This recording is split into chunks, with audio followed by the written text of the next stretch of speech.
আসসালামু আলাইকুম। ওয়ালাইকুম সালাম। কেমন আছো তুমি? আমি অনেক ভালো আছি।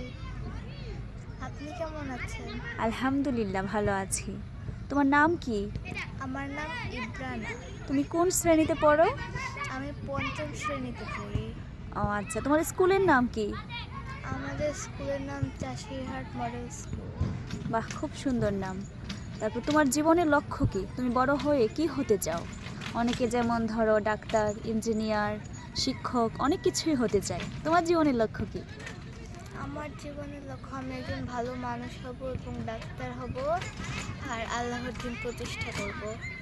আচ্ছা, আল্লাহর দিন প্রতিষ্ঠা বলতে তুমি কি বোঝাচ্ছ এখানে? মানে আল্লাহ দেওয়া জীবন ব্যবস্থাটাই পুরো পৃথিবীতে প্রতিষ্ঠা করব। এটা তো অনেক কঠিন একটা কাজ। এই কাজ করতে গেলে তো তোমার জীবনটাও চলে যেতে পারে। তাহলে তুমি কিভাবে ডাক্তার হবে? আমি কি করে তো ওই কাজের ফাঁকে ফাঁকে ডাক্তারি কাজগুলো করব। আচ্ছা, ঠিক আছে। আর ডাক্তার হয়ে তুমি কিভাবে সেবা করবে তোমার রোগীদের?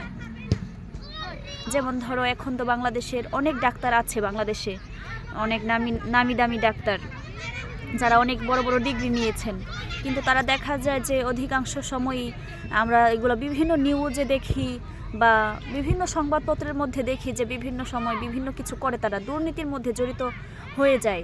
তারপর তোমার ধরো যেখানে অল্প টাকার তোমার চিকিৎসা খরচ, সেখানে তারা অনেক বড় একটা খরচ মানে ধরে ফেলে। তা এইগুলোর মধ্যে তুমি কিভাবে তোমার এই স্বপ্নটাকে বাস্তবায়ন করবে?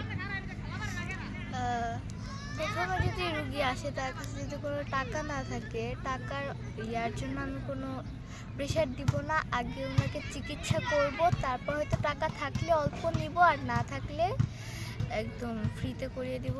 আর হচ্ছে কী যেন বললেন আরেকটা বিষয়? একটা বিষয় হচ্ছে এই যে বর্তমানে যে তোমার রোগীরা ডাক্তাররা এমন করে, তাহলে তুমি কিভাবে?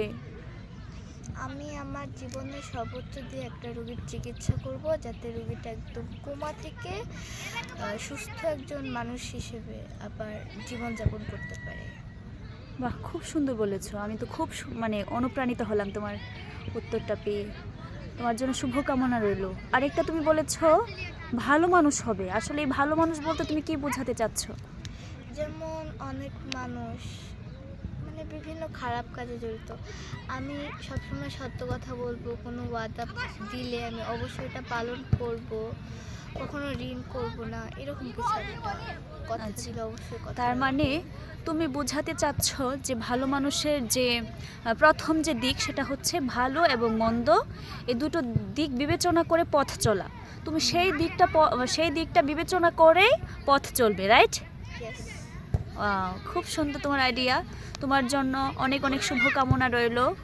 আমার ফেসবুক বন্ধুরাও যেন তোমার জন্য এই দোয়াই করে। আমি সকলের কাছে এই দোয়াই চাই। সবাই ইব্রানার জন্য দোয়া করবেন, তার জন্য অনেক দোয়া করবেন, সে যেন তার প্রতিটা স্বপ্নকে পূরণ করতে পারে। সবাইকে আল্লাহ হাফেজ, সালামু আলাইকুম।